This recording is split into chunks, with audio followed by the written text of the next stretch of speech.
냄새나는 가난뱅이가 어디로 와. 썩 꺼져. 그녀의 비명 같은 절규가 제가 세운 벨라주 명품관 복도에 날카로운 칼날처럼 울려 퍼졌습니다.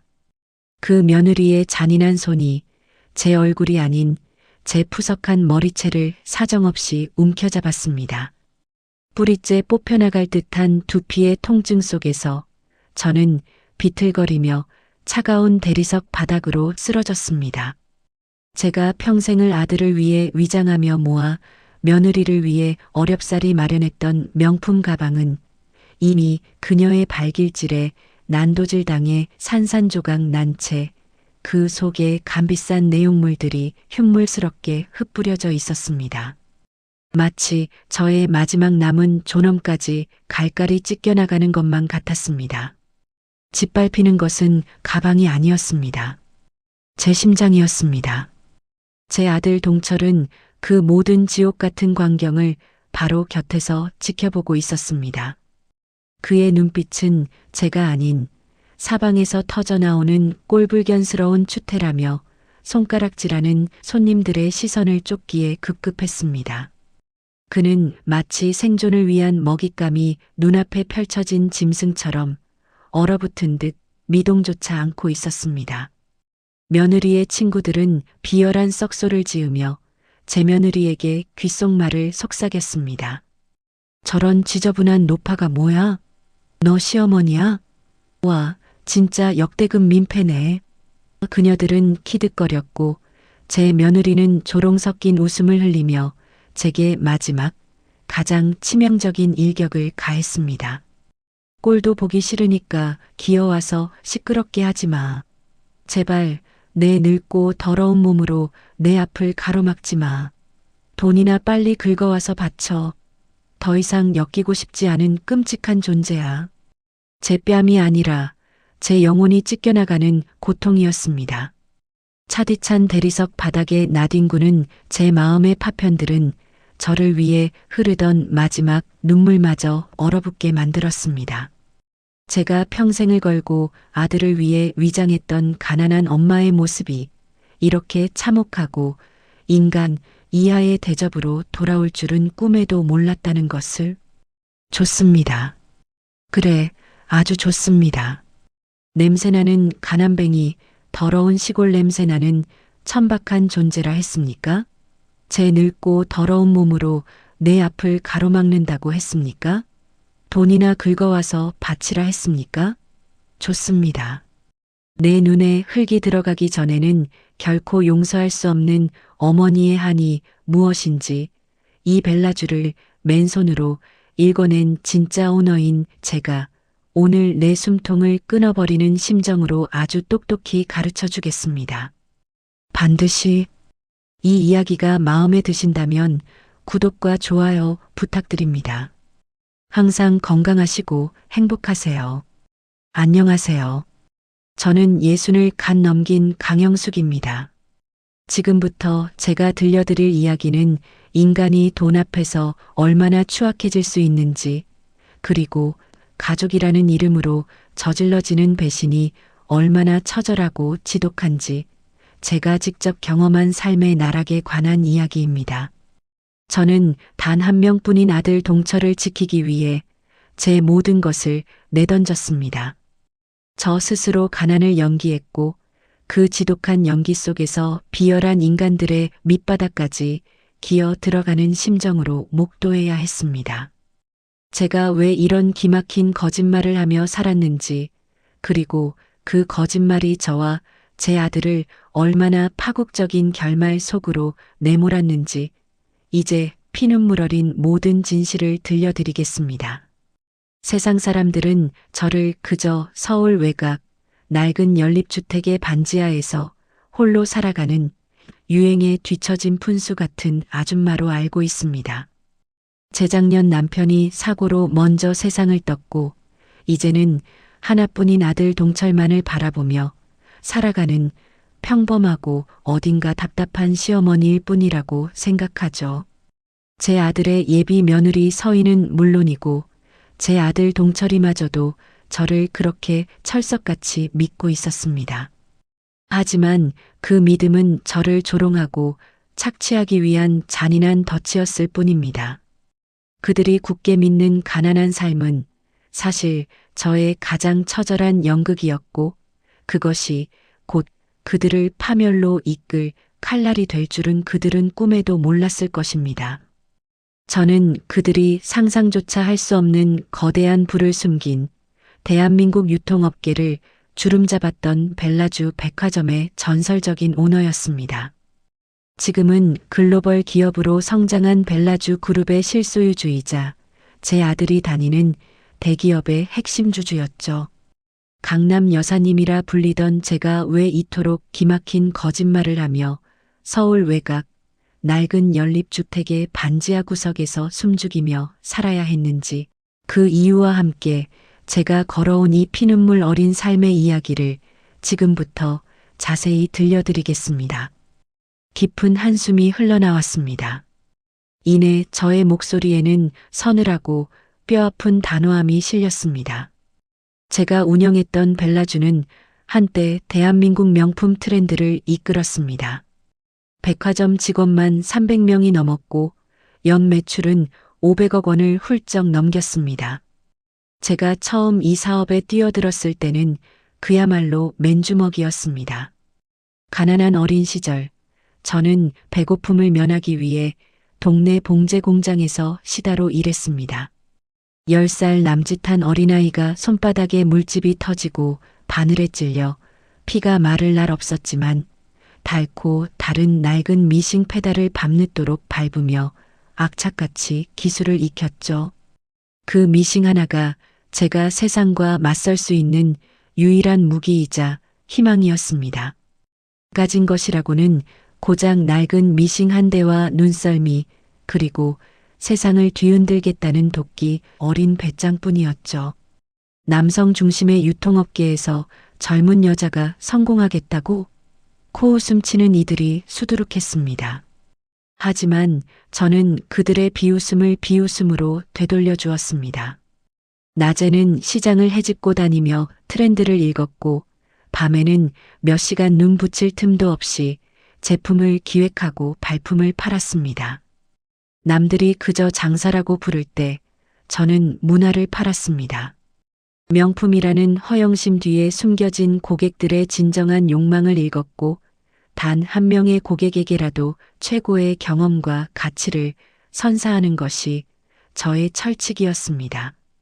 피땀 어린 노력 끝에 벨라주는 단순한 백화점이 아닌 대한민국 명품 시장을 좌지우지하는 절대적인 기준으로 우뚝 섰습니다. 제 이름은 경제 잡지의 표지를 장식했고 사람들은 저를 강 여사님이라 부르며 존경했습니다. 하지만 저는 그 모든 성공과 명예가 저의 유일한 아들 동철에게는 오히려 독이 될까 늘 걱정했습니다. 남편은 제가 젊은 시절 사업에 너무 몰두한다며 걱정했지만 저는 아들에게 돈의 소중함과 세상의 차가움을 직접 가르쳐야 한다고 믿었습니다. 돈이 사람을 얼마나 비루하게 만드는지 그 지독한 현실을 아들에게 가르치고 싶었습니다. 제가 아들에게 가르치고 싶었던 것은 물질적인 풍요가 아닌 정신적인 강인함과 올바른 가치관이었습니다. 제가 평생을 바쳐 이룬 부가 오히려 아들을 나약하게 만들고 돈만을 쫓는 속물이 되게 할까봐 항상 불안했습니다.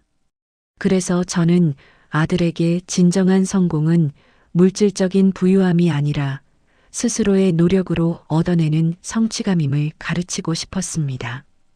그와 함께 아들을 세상의 비바람으로부터 지켜줄 수 있는 현명한 배우자를 만나게 하고 싶었습니다.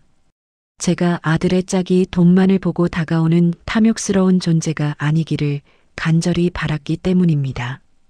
아들의 배우자가 물질적인 욕심보다 아들의 인성과 가치를 더 소중히 여기는 사람이기를 간절히 원했습니다. 그래서 저는 은밀히 이 모든 부를 숨기고 서울 외곽 낡은 연립주택의 반지하 구석으로 스며들었습니다. 평범한 아줌마로 위장하여 아들의 짝을 찾아 나서는 대담하고 피눈물 어린 계획을 세웠습니다. 그 계획은 아들에게 가난한 엄마를 두었다는 사실이 약점으로 작용할 때 그 상대방의 가장 추악하고 비열한 본성이 드러날 것이라는 저의 깊고 처절한 계산에서 시작되었습니다.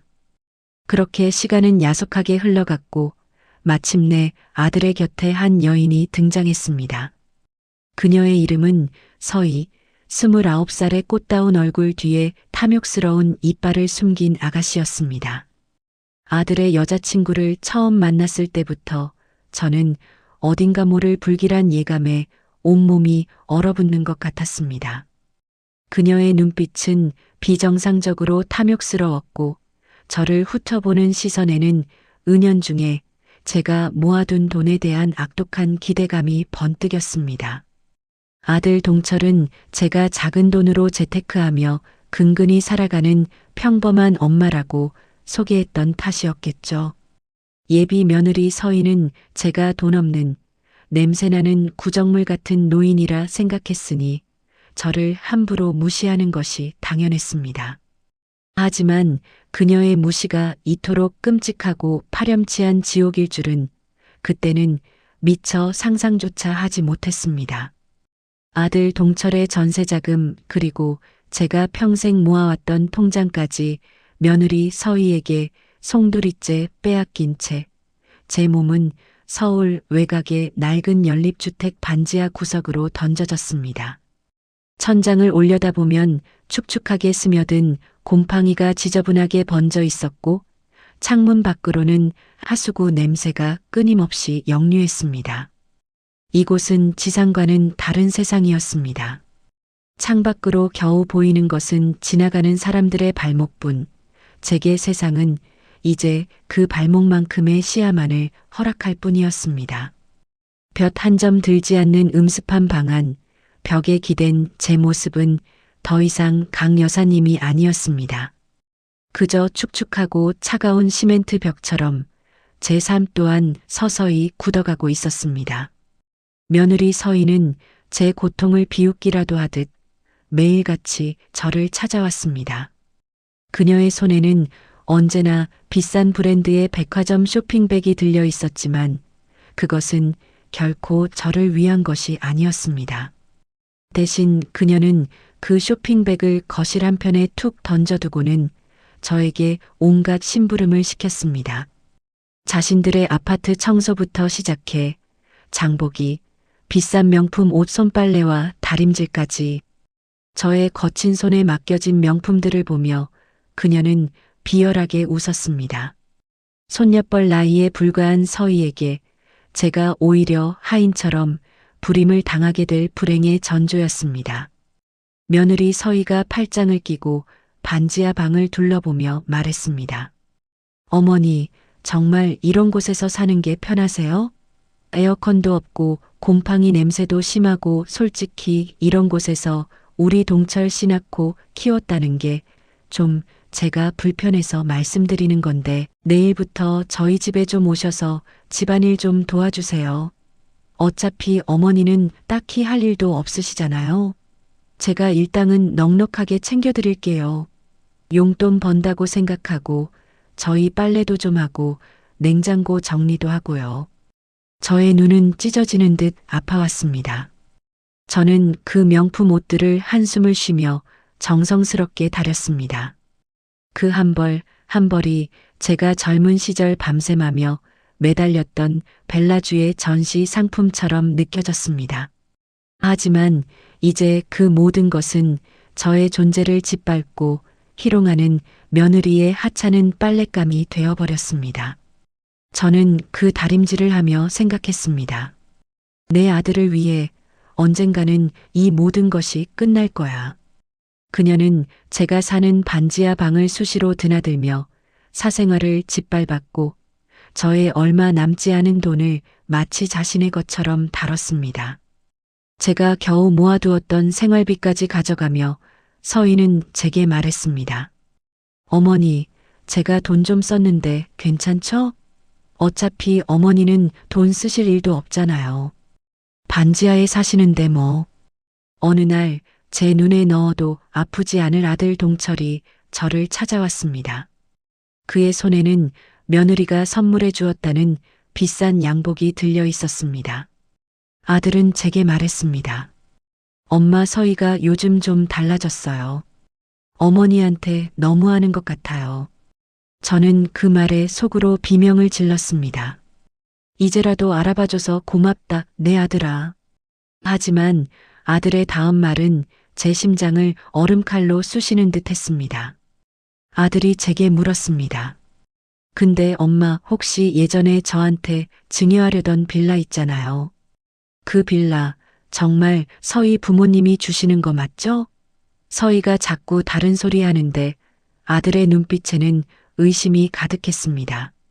저를 향한 의심이었습니다. 저는 그 자리에서 얼어붙었습니다. 며느리 서희가 저를 향한 아들의 마지막 믿음까지 이용해 저를 파괴하고 있었습니다. 저는 애써 미소를 지으며 아들의 등을 토닥였습니다. 아니야, 동철아, 내 며느리가 너한테 무슨 소리를 했는지 모르겠지만 엄마는 너한테 아무것도 숨긴 거 없어. 그 빌라 그래, 내 며느리 부모님이 주시는 거지. 그날 밤 저는 피눈물을 흘렸습니다. 아들의 마지막 믿음마저 깨뜨릴 수는 없었습니다. 며느리 서희의 악행은 여기서 멈추지 않았습니다. 그녀는 제가 젊은 시절 남편과 함께 첫 번째 월급으로 기념했던 낡은 손목 시계를 발견했습니다. 제겐 그 무엇보다 소중한 추억이 담긴 보물이었죠. 서희가 그 시계를 제 손목에서 잡아채듯 가져가며 비웃었습니다. 이 촌스러운 낡은 시계 뭐예요? 고철 덩어리잖아. 요즘 누가 이런 거 차고 다닌다고. 어휴, 쓸데없는 고물만 모으고 있으니 부자가 될 리가 있나? 그리고는 그 시계를 망설임 없이 바닥에 내팽개쳐 발로 밟아버렸습니다.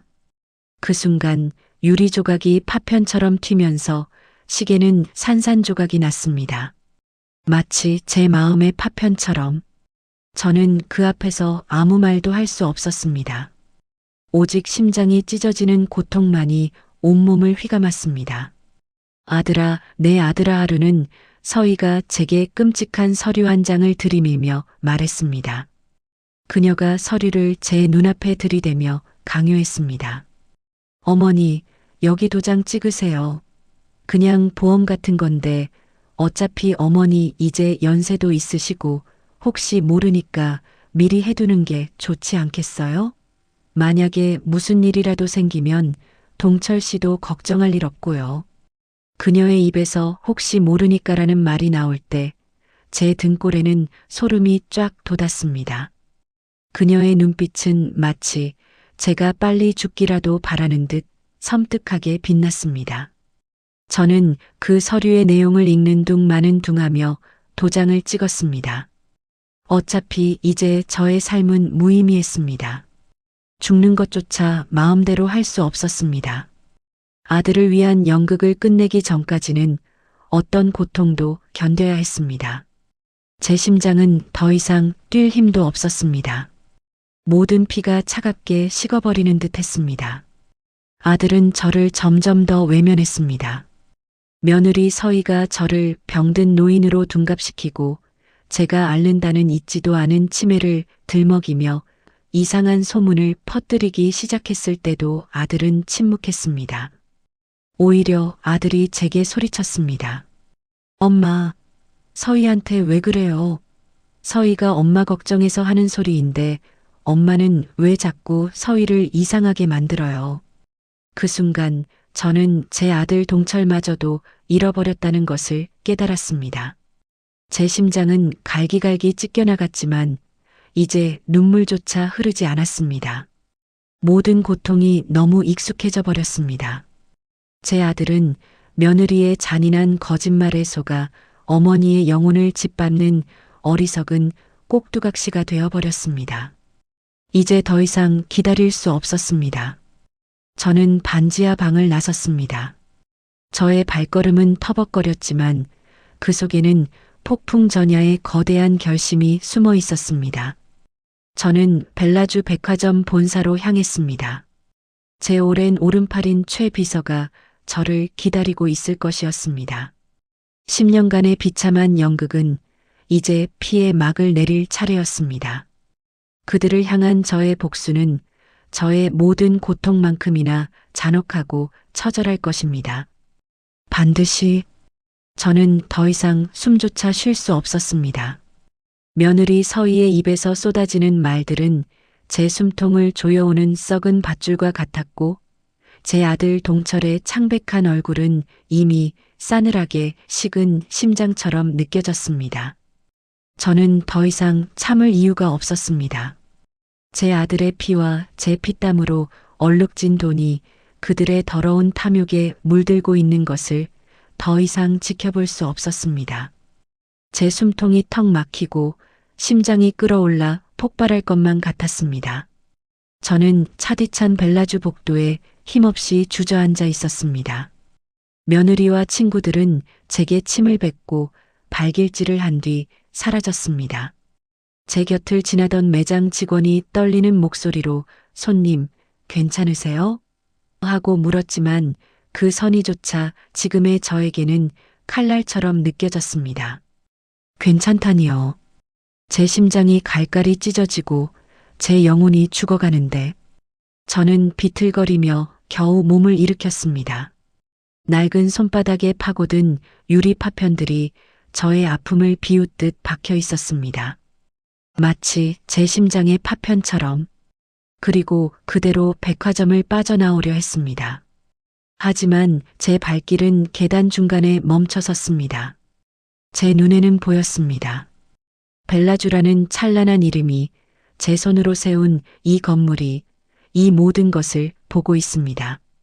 이곳은 제가 피땀으로 쌓아 올린 저의 성입니다. 그러나 지금은 제 아들이 며느리와 함께 저를 짓밟는 지옥으로 변해버렸습니다. 저는 낡은 핸드폰을 움켜쥐었습니다. 차가운 액정에 비친 제 얼굴은 더 이상 강 여사님이 아니었습니다. 눈물이 말라붙어 잔인하게 굳어버린 마치 복수의 화신 같았습니다. 제 손가락이 떨리는 것을 애써 억누르며 익숙한 번호를 눌렀습니다. 통화 연결음은 평소보다 길게 느껴졌습니다. 수화기 너머에서 차분하고 단호한 목소리가 들려왔습니다. 회장님, 최 비서입니다. 말씀하십시오. 저는 애써 목소리를 가다듬었습니다.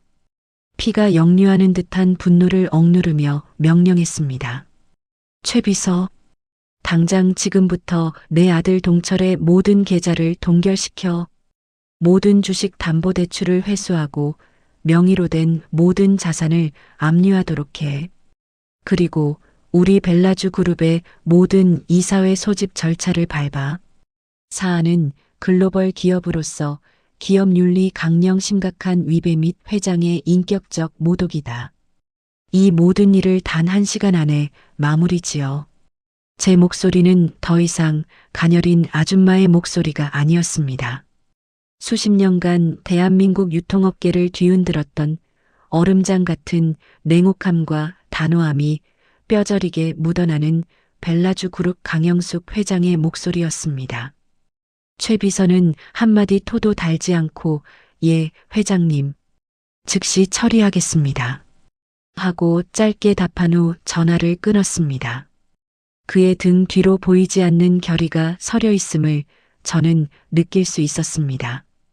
제 오랜 오른팔은 제 복수의 칼날이 되기로 결심한 겁니다. 저는 이제 더 이상 반지하 구석에 숨어있던 가난한 엄마가 아니었습니다.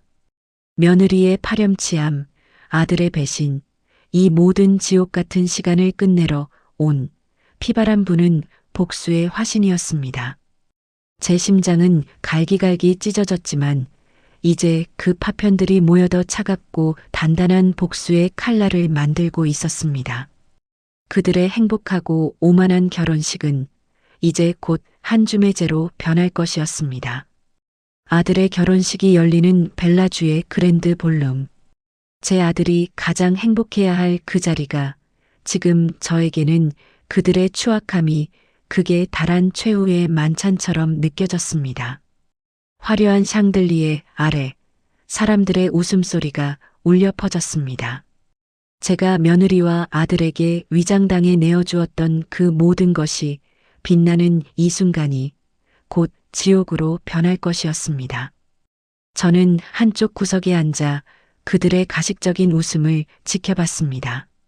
며느리 서희는 세상 모든 것을 다 가진 듯한 오만한 표정으로 아들 동철의 팔짱을 끼고 있었습니다. 제 아들은 그녀의 화려함 뒤에 가려져 희미하게 웃고 있을 뿐이었습니다.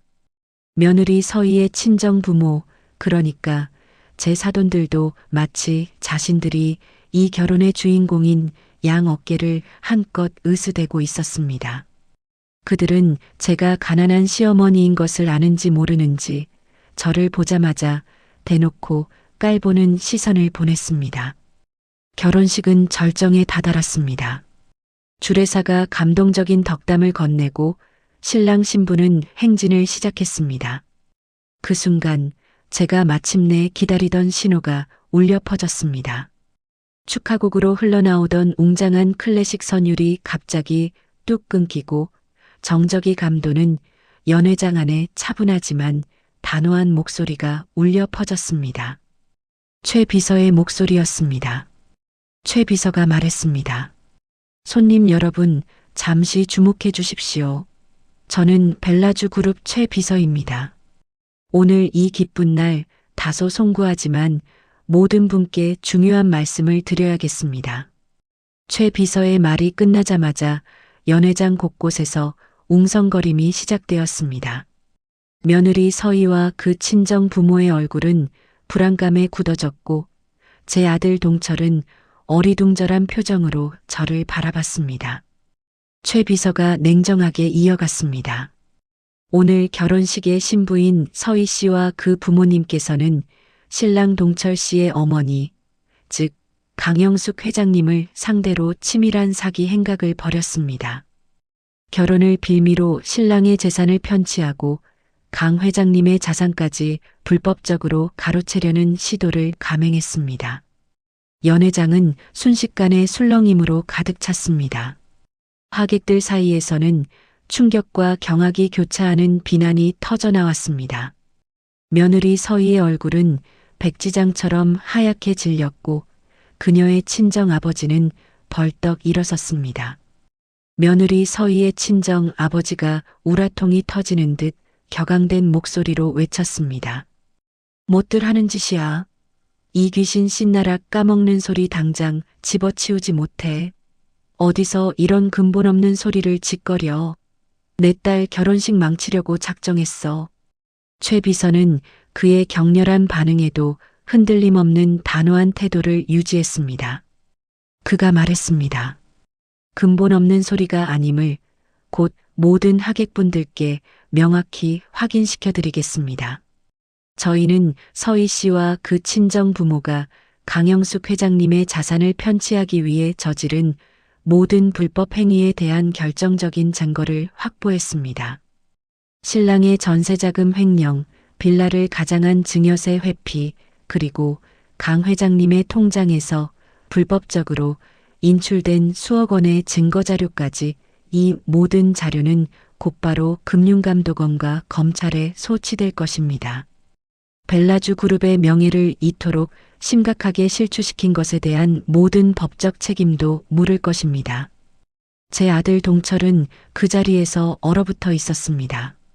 며느리 서희는 이제 흐느낌도 낼 수 없는 충격에 휩싸여 제정신이 아닌 듯 보였습니다. 하객들의 술렁임 속에서 며느리와 그녀의 가족들은 오만함이 한순간에 산산조각 나며 무너져 내리는 시체처럼 변했습니다. 그들의 절망적인 표정을 보며 제 가슴 한구석에는 싸늘한 희열이 피어올랐습니다. 하지만 이것은 그들이 겪게 될 지옥의 시작에 불과했습니다. 며느리 서희의 친정 아버지는 이미 패닉 상태에 빠져 허둥대고 있었습니다. 그의 눈빛에서는 저를 향한 그 어떤 경멸도 찾아볼 수 없었습니다. 오직 당혹감과 공포만이 가득했죠.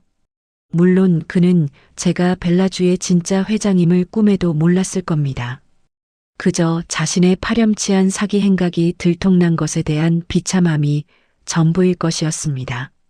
며느리 서희는 이제 격분한 채 최 비서에게 달려들어 소란을 피우려 했지만 이미 배치되어 있던 벨라주 경호원들이 그녀를 제지했습니다. 며느리 서희의 목소리에는 격양된 감정이 실려 있었습니다. 그녀가 경호원들에게 소리쳤습니다. 이게 무슨 짓이야? 당신들이 뭔데 이래?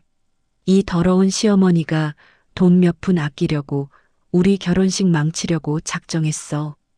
최 비서는 단호하고 차분한 태도로 그녀를 바라보며 말했습니다. 서희 씨, 이곳 벨라주에서 더 이상 소란을 피우시면 법적 조치하겠습니다.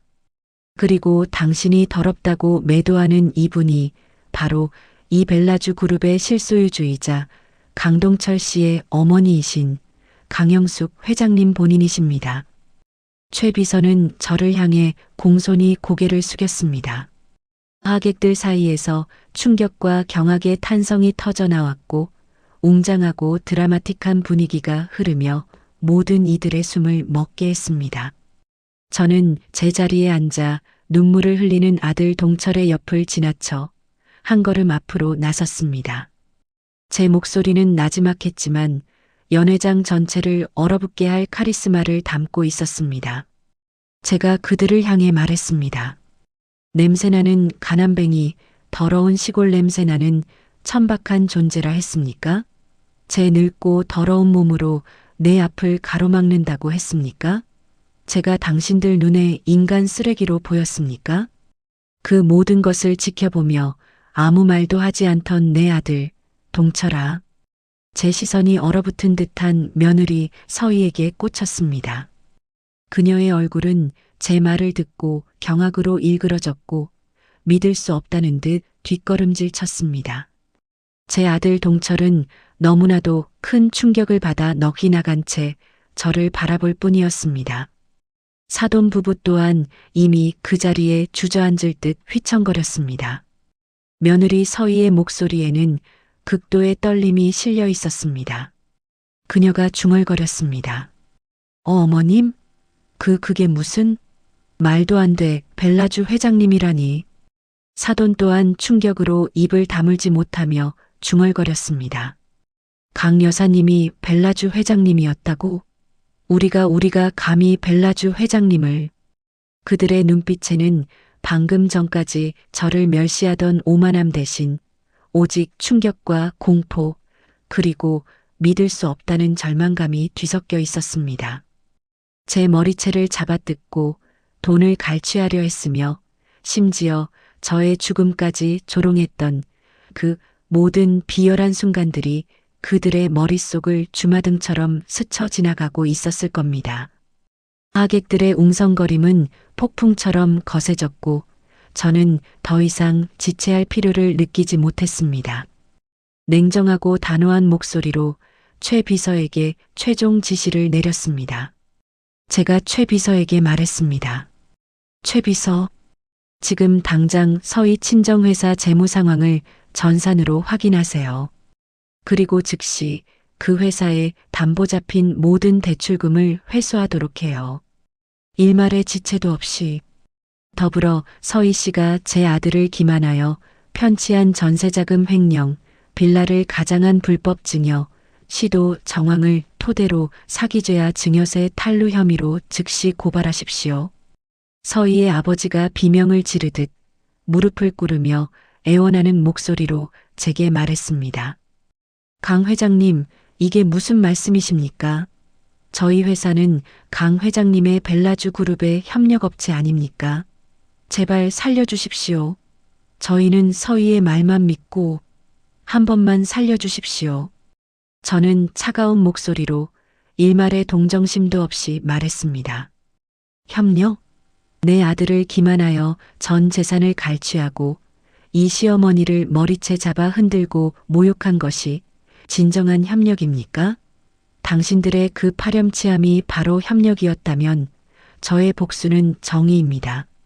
그리고 서희가 제 아들의 이름으로 빌려 자신의 친정 사업에 투자했던 그 모든 자금. 그것이 바로 당신들이 어머니는 늙어서 돈 관리가 서투시다며 저를 비웃고 제 아들까지 속여 가로챈 결혼 후 재테크 자금입니다. 모든 증거는 차고 넘칩니다. 최 비서는 단호하게 고개를 끄덕이며 곧바로 업무를 처리했습니다. 며느리 서희의 아버지의 울부짖는 소리가 애처롭게 들려왔고 서희는 충격으로 신음하며 무너져 내리는 듯 했습니다. 10년간의 치밀한 위장으로 제가 얻은 정보들은 상상 이상으로 많았습니다. 그들이 제 건물에 입점한 후 행해왔던 온갖 부정부패와 비열한 갑질은 물론 제 아들 동철을 교묘하게 조종하며 저를 등쳐먹었던 모든 비열한 계략까지 그 모든 것을 저는 이미 알고 있었습니다. 그들은 제가 모든 것을 지켜보고 있다는 사실을 꿈에도 몰랐을 겁니다. 상황은 그야말로 순식간에 뒤집어졌습니다.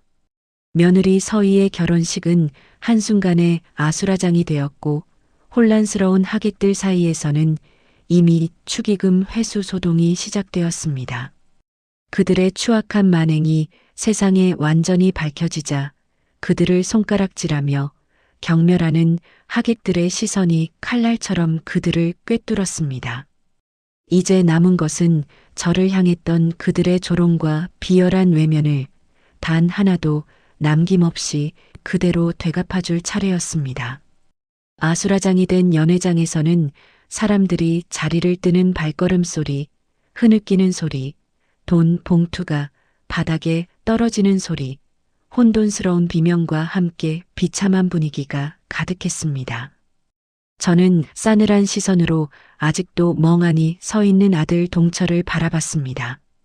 제 아들은 모든 것이 한순간에 무너져 내린 현실을 받아들이지 못하는 듯 했습니다. 제가 아들 동철을 불렀습니다. 동철아.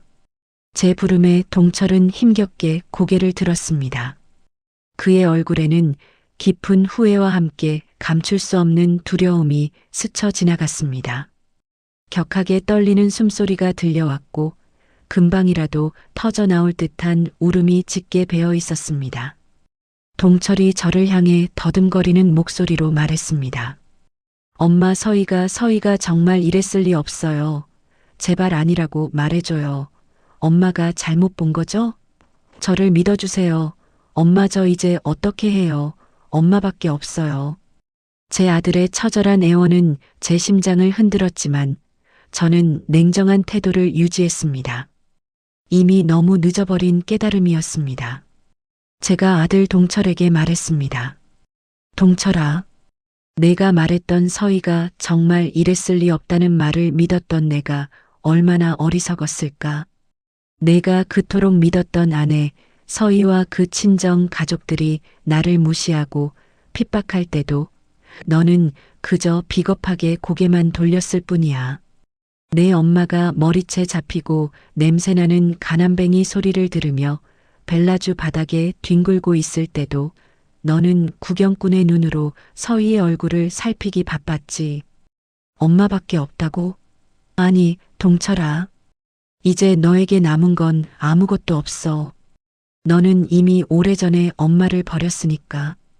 동철은 고개를 숙인 채 어깨를 들썩이며 참아왔던 울음을 터뜨렸습니다.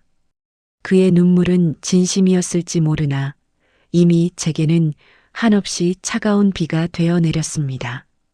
저는 이내 시선을 며느리 서희에게 돌렸습니다. 그녀는 이미 경호원들에게 팔이 붙잡힌 채 끌려나가고 있었고 넋이 나간 듯한 얼굴에는 회한조차 없어 보였습니다. 제가 며느리 서희에게 말했습니다. 서희 씨, 내가 내 푸석한 머리채를 잡아뜯고 내뱉었던 그 말들, 냄새나는 가난뱅이가 어디로 와? 더 이상 엮이고 싶지 않은 끔찍한 존재야. 그 모욕적인 말들이 아직도 내 귀에 맴돌아. 그리고 내가 죽으면 내 재산까지 탐내며 시체 치우는 값을 계산했던 내 비열한 웃음소리도 잊지 않았다. 내 눈에 내가 죽은 후에나 유용할 존재였지? 오늘 보니 내 수준이 정확히 이 파멸이었군. 며느리 서희는 마지막 힘을 다해 몸부림치며 제게 소리쳤습니다. 어머님, 아니, 이 노망난 미친 할망구야. 나만 당할 줄 알아. 아들도 곧 당신처럼 될 거야. 내 말 명심해. 너도 지옥에서 썩어 문드러질 거야. 그녀의 도끼 어린 저주는 연회장 전체에 비수처럼 박혔습니다. 하지만 이미 모든 것은 늦었습니다. 그녀의 뒤늦은 비명과 저주는 제 마음속 깊이 박힌 상처를 결코 치유할 수 없었습니다. 그들은 저의 아픔을, 저의 10년 넘는 인내를, 그리고 저의 모든 존재를 송두리째 짓밟았으니 말입니다. 이제 그들에게 남은 것은 제가 남긴 이 모든 절망뿐이었습니다. 저는 마지막 지시를 위해 최 비서를 바라봤고 그는 말없이 제 결의를 읽었습니다. 제가 최 비서에게 말했습니다. 최 비서, 동철이의 벨라주 대기업 주주 지분, 즉시 전부 매각 처리해. 그리고 그의 계열사 직위는 즉시 해고 통보하도록 해. 벨라주 그룹의 기업 윤리에 맞지 않는 부도덕한 자는 그 누구라도 용납할 수 없다. 동철의 모든 금융 계좌는 압류 상태를 유지하고 지금까지 그가 내 이름으로 받은 모든 재정적 지원 내역을 상세히 조사해. 불법적인 증여나 편취가 발견될 시 일말의 자비도 없이 법적 책임을 물을 준비를 해. 동철은 제 말에 비명을 질렀습니다. 그의 눈에서는 피눈물이 쏟아졌고 온몸은 경련하듯 떨렸습니다. 며느리 서희는 완전히 정신을 놓은 듯 끌려나가면서도 저를 향해 도끼 어린 저주를 퍼부었습니다. 연회장은 이제 피폐함과 공포 그리고 무너져 내리는 인간들의 파편으로 가득했습니다. 저는 그 모든 혼돈을 뒤로하고 돌아서서 연회장을 걸어나갔습니다. 저는 모성으로 덮었던 가난의 허울을 벗어던지고 다시 벨라주 그룹의 강영숙 회장으로 돌아왔습니다. 10년이라는 기나긴 세월 동안 저는 이 냉혹한 현실 속에서 가족이라는 이름 뒤에 숨겨진 인간의 추악함과 탐욕을 마주해야 했습니다. 가족이라는 이름으로 얼마나 큰 배신과 치명적인 상처를 받을 수 있는지, 그리고 그 깊은 상처를 진정으로 치유하고 바로잡는 유일한 방법이 때로는 이토록 차갑고 잔혹한 복수뿐이라는 것을 뼈저리게 깨달았습니다. 고급스러운 구두 소리가 울려 퍼졌고 벨라주의 묵직한 황금빛 문이 닫히는 소리가 모든 것을 마무리하는 듯 했습니다.